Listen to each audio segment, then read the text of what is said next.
Hello guys, আসসালামু আলাইকুম। প্রতিবারের মতো আবার চলে আসলাম 21শে ফেব্রুয়ারি একটি ব্যানার ডিজাইন নিয়ে।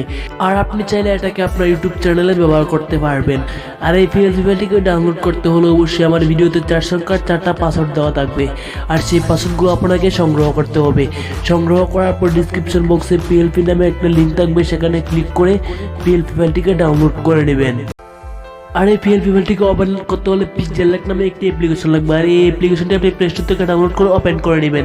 ওপেন করার পর থ্রি ডট মেনুতে ক্লিক করে ওপেন পিএলপি ফাইলে ক্লিক করবেন। ক্লিক করে পিএলপির উপর ক্লিক করে দেবেন। তারপর একটু ব্রেকে চলে যাবেন। ব্রেকে চলে যাওয়ার পর আপনি ডাউনলোড করা ফোল্ডারটিকে খুঁজে নেবেন। তারপর ফোল্ডারটিকে খুঁজে নিয়ে আপনার পিএলপি ফাইলের উপর ওপেন ইন ডাইরেক্ট ক্লিক করবেন। তারপর ওপেন ইন ডাইরেক্ট ক্লিক করার পর ব্রেকে চলে আসবেন। তারপর আপনার পিএলপি ফাইলটি এখানে চলে আসবে।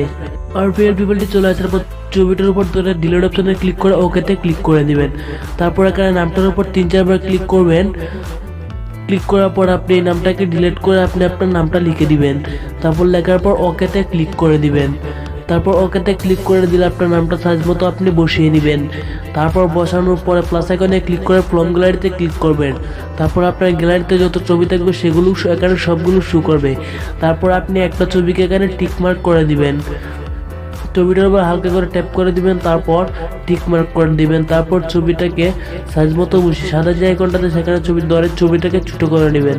ছোটো করার পর সাইজ মতো বসিয়ে লেয়ারে ক্লিক করে থ্রি ডট মেনুতে ক্লিক করে ছবিটাকে নিচে নিয়ে আসবেন একেবারে। তারপর আবারও লেয়ারে ক্লিক করবেন।